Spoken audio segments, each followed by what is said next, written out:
दोस्तों, अगर आप किसी भी प्रकार की कोई भी दुकान चलाते हैं, वो एक किराना की दुकान भी हो सकती है, सब्जी की दुकान भी हो सकती है, या फिर वो एक सीएससी सेंटर हो सकता है, या फिर वो किसी भी प्रकार की कोई भी ऑनलाइन शॉप हो सकती है।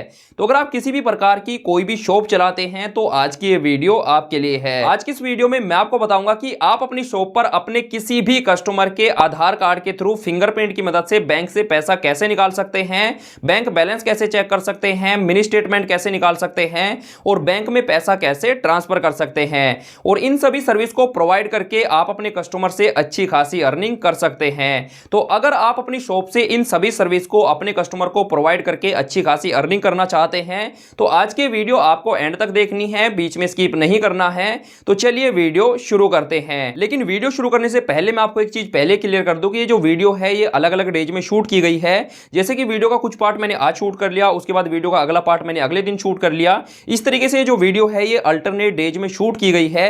इसलिए मैं आपको पहले क्लियर कर दूं कि वीडियो की जो टाइमिंग वगैरह है वो बिल्कुल भी मैच नहीं करेगी और भी बहुत सारी चीज है वीडियो के अंदर जो बिल्कुल भी मैच नहीं करेगी। इसलिए इस तरीके के कमेंट मत करना कि भाई आपकी वीडियो की जो टाइमिंग मैच नहीं कर रही है या फिर आपकी वीडियो की तो फलानी चीज मैच नहीं कर रही है।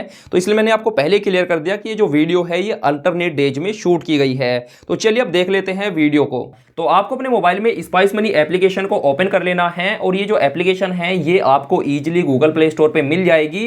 तो जैसे आप इस एप्लीकेशन को अपने मोबाइल में ओपन करोगे तो कुछ इस तरीके का इंटरफेस आपके सामने आ जाएगा। अब यहाँ पे आपको अपनी लॉगिन आईडी और पासवर्ड को एंटर करना है। और जैसे कि मैंने आपको बताया है, अगर आपके पास में लॉगिन आईडी और पासवर्ड नहीं है तो ये वीडियो आपको एंड तक देखनी है। वीडियो के एंड में मैं आपको बताऊंगा कि कैसे आपको स्पाइस मनी की लॉगिन आईडी और पासवर्ड मिलेगा। तो यहाँ पे आपको अपनी लॉगिन आईडी और पासवर्ड डाल के लॉगिन पर क्लिक कर लेना है। अब जैसे आप लॉगिन पर क्लिक करोगे तो आपके रजिस्टर्ड मोबाइल नंबर पर एक ओटीपी भेजा जाएगा। उस ओटीपी को डाल के आपको इसमें लॉगिन कर लेना है। अब जैसे आप लॉगिन पर क्लिक करोगे तो आपके सामने कुछ इस तरीके का इंटरफेस आ जाएगा। अब अगर आप किसी का भी आधार कार्ड के थ्रू पैसा निकालना चाहते हैं तो यहाँ पे आपको एपीएस विड्रॉ का एक ऑप्शन मिलेगा, इस पे आपको क्लिक कर देना है। अब जैसे आप इस पे क्लिक करोगे तो आपके सामने कुछ इस तरीके का इंटरफेस आ जाएगा।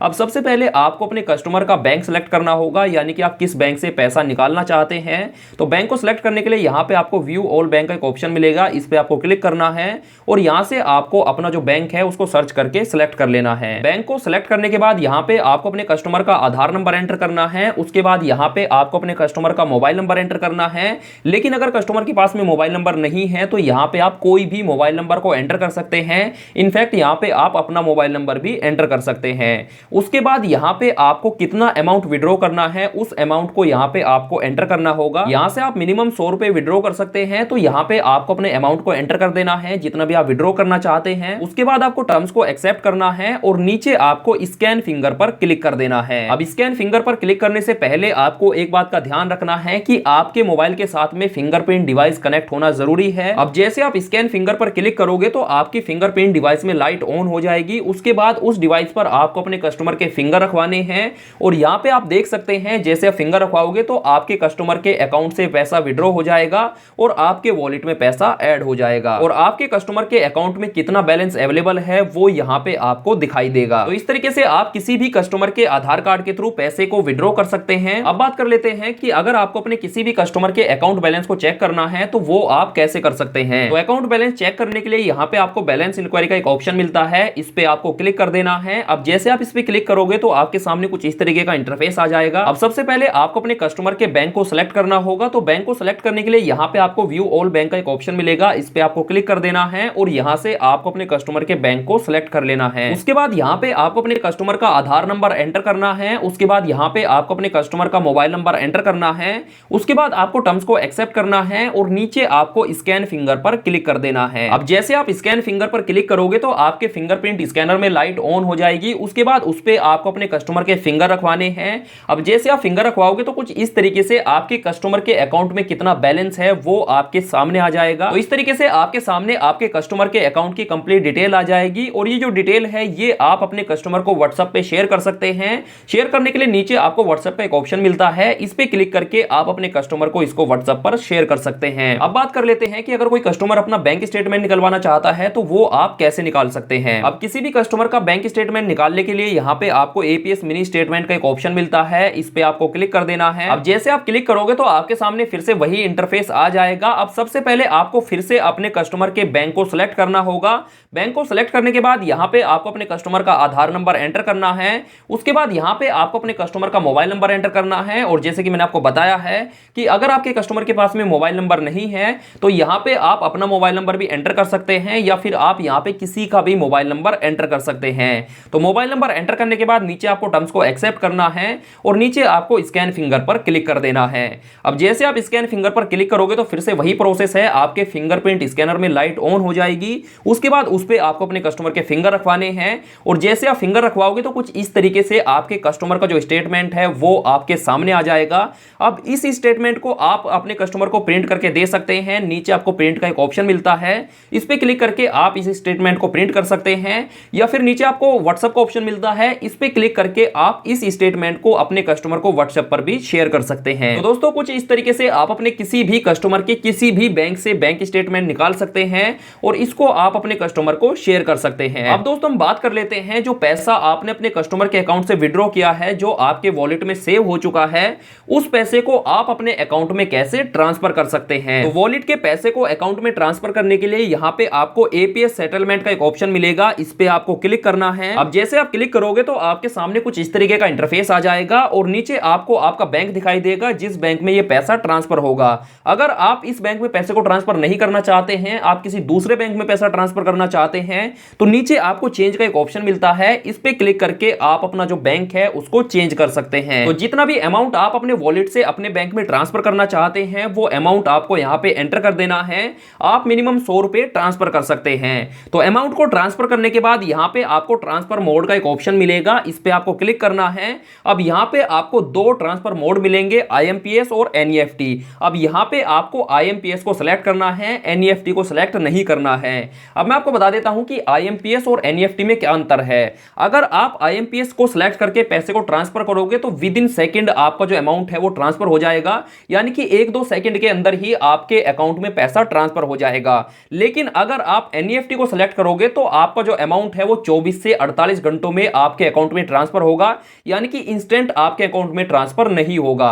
तो आपको यहां पे आईएमपीएस को सिलेक्ट करना है और नीचे आपको ट्रांसफर पर क्लिक कर देना है। अब दोस्तों यहां पे मैं आपको एक चीज क्लियर कर दूं, अगर आप 25,000 रुपए से कम पैसे को ट्रांसफर करोगे तो आपको 5 रुपए का चार्ज देना होगा और अगर आप 25,000 से ज्यादा पैसा ट्रांसफर करोगे तो आपको 10 रुपए का चार्ज देना होगा, जो कि आपके वॉलेट से ऑटोमेटिक कट हो जाएगा।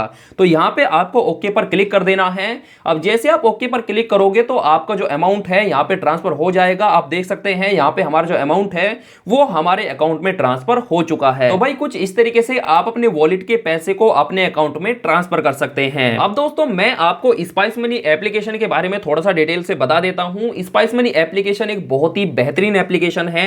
स्पाइस मनी एप्लीकेशन में आपको लगभग भारत के सभी बैंक मिल जाते हैं, जितने भी भारत में बैंक है, फिर चाहे वो छोटा बैंक हो, बड़ा बैंक हो, ग्रामीण बैंक हो या फिर शहरी बैंक हो, भारत के लगभग सभी बैंक मिल जाते हैं जो आपको बाकी एप्लीकेशन में नहीं मिलते हैं। और इस एप्लीकेशन को यूज करना इतना इजी टू यूज है, इसको कोई भी यूज कर सकता है। आप इसको मोबाइल में यूज कर सकते हैं, कंप्यूटर में यूज कर सकते हैं।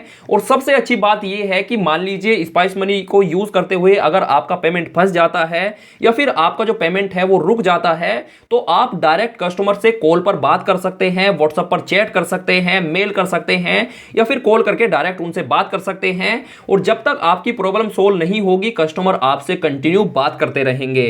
तो इसमें आपको कस्टमर सपोर्ट बहुत ज्यादा तगड़ा मिलता है। और सबसे अच्छी बात यह है कि इसके जो ब्रांड एम्बेसडर है वो हमारे सोनू सूद सर है। और इसमें आपको और भी हजारों सर्विस मिलती है, जैसे कि आप मोबाइल रिचार्ज कर सकते हैं, डीटीएच रिचार्ज कर सकते हैं, गैस सिलेंडर बुक कर सकते हैं, वाटर बिल पे कर सकते हैं, इलेक्ट्रिसिटी बिल पे कर सकते हैं, सिविल स्कोर चेक कर सकते हैं, पैन कार्ड बना सकते हैं और भी हजारों सर्विस है जो आप यहां से एक्सेस कर सकते हैं। तो दोस्तों इस तरीके से आप स्पाइस मनी की मदद से इन सभी सर्विस को अपने कस्टमर को प्रोवाइड करके अच्छी खासी अर्निंग कर सकते हैं।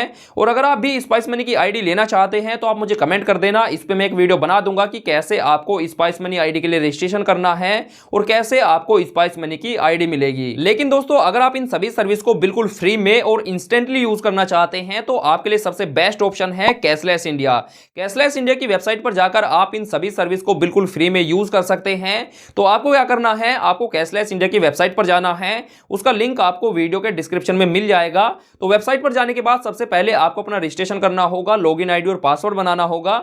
अब लॉगिन आईडी और पासवर्ड कैसे बनाना है, रजिस्ट्रेशन कैसे कंप्लीट करना है, इस पे मैं ऑलरेडी वीडियो बना चुका हूं। उस वीडियो का लिंक आपको इस वीडियो का डिस्क्रिप्शन में मिल जाएगा। उस वीडियो को देख करके करके आप अपना रजिस्ट्रेशन कर सकते हैं। और जैसे आप अपना रजिस्ट्रेशन कंप्लीट करोगे तो इंस्टेंटली आपकी लॉगिन आईडी और पासवर्ड आपके मोबाइल नंबर पर भेज दिया जाएगा। इसमें आपको किसी भी प्रकार के कोई भी अप्रूवल की जरूरत नहीं पड़ती है। लेकिन लॉगिन आईडी और पासवर्ड बनाने से पहले मैं आपको कैशलेस इंडिया की दो सबसे घटिया चीजें बता देता हूं जो मुझे पर्सनली बहुत ज्यादा घटिया लगती है। तो पहली घटिया चीज तो यह है कि कैशलेस इंडिया की वेबसाइट पर आपको जो कस्टमर सपोर्ट है वो बहुत ज्यादा घटिया मिलता है। वहां पे जो मोबाइल नंबर दिए गए हैं कस्टमर सपोर्ट के लिए वो ज्यादातर टाइम स्विच ऑफ रहते हैं। अब मान लीजिए अगर आपका कोई ट्रांजैक्शन फंस जाता है या फिर टेक्निकल इशू की वजह से आपका जो ट्रांजैक्शन है वो कंप्लीट नहीं होता है और आपका जो पेमेंट है वो फंस जाता है, अगर आप वेबसाइट पर दिए गए मोबाइल नंबर पर कॉल करोगे तो ये जो मोबाइल नंबर है ये आपको ज्यादातर स्विच ऑफ मिलेंगे। लेकिन ऐसा नहीं है कि ये परमानेंट स्विच ऑफ रहते हैं, कई बार ऐसा होता है कि नंबर लग जाते हैं और कई बार ऐसा होता है कि ये स्विच ऑफ रहते हैं। तो ये मुझे सबसे घटिया चीज लगती है। अब बात कर लेते हैं दूसरी घटिया चीज के बारे में। अब दूसरी सबसे गंदी चीज ये है कि ये जो कंपनी है कैशलेस इंडिया ये भारत सरकार की एनपीसीआई की वेबसाइट पर रजिस्टर नहीं है, जिसकी वजह से इस पे विश्वास करना थोड़ा सा मुश्किल है। अगर आप वहीं पे दूसरी कंपनी देखोगे जैसे कि स्पाइस मनी, डीजी पे, एयरटेल पेमेंट, नियर बाय पे, ये सभी एनपीसीआई की वेबसाइट पर रजिस्टर है और सभी वेबसाइट को एनपीसीआई की वेबसाइट पर रजिस्टर होना जरूरी है। जितनी भी एपीएस कंपनी है जो एपीएस सर्विस प्रोवाइड करती है उन सभी का एनपीसीआई की वेबसाइट पर रजिस्टर होना जरूरी है। वहीं पे अगर आप कैशलेस इंडिया देखोगे तो ये एनपीसीआई की वेबसाइट पर रजिस्टर नहीं है। तो अगर आप कैशलेस इंडिया की इन दोनों शर्तों से समझौता कर सकते हैं तो आप बिंदास होकर कैशलेस इंडिया को यूज कर सकते हैं। अब कैशलेस इंडिया की लॉगिन आईडी और पासवर्ड कैसे बनाना है तो इस पे मैं ऑलरेडी वीडियो बना चुका हूं, उस वीडियो का लिंक आपको इस वीडियो के डिस्क्रिप्शन में मिल जाएगा। लेकिन अगर आप चाहते हैं कि मैं स्पाइस मनी पर एक वीडियो बनाऊं कि कैसे आपको स्पाइस मनी की लॉगिन आईडी और पासवर्ड मिलेगा तो आप मुझे कमेंट कर देना, इस पे भी मैं एक अलग से वीडियो बना दूंगा। आशा करता हूं कि ये वीडियो आपको काफी पसंद आई होगी। अगर आपको ये वीडियो पसंद आई हो तो डेफिनेटली वीडियो को लाइक कर देना, शेयर कर देना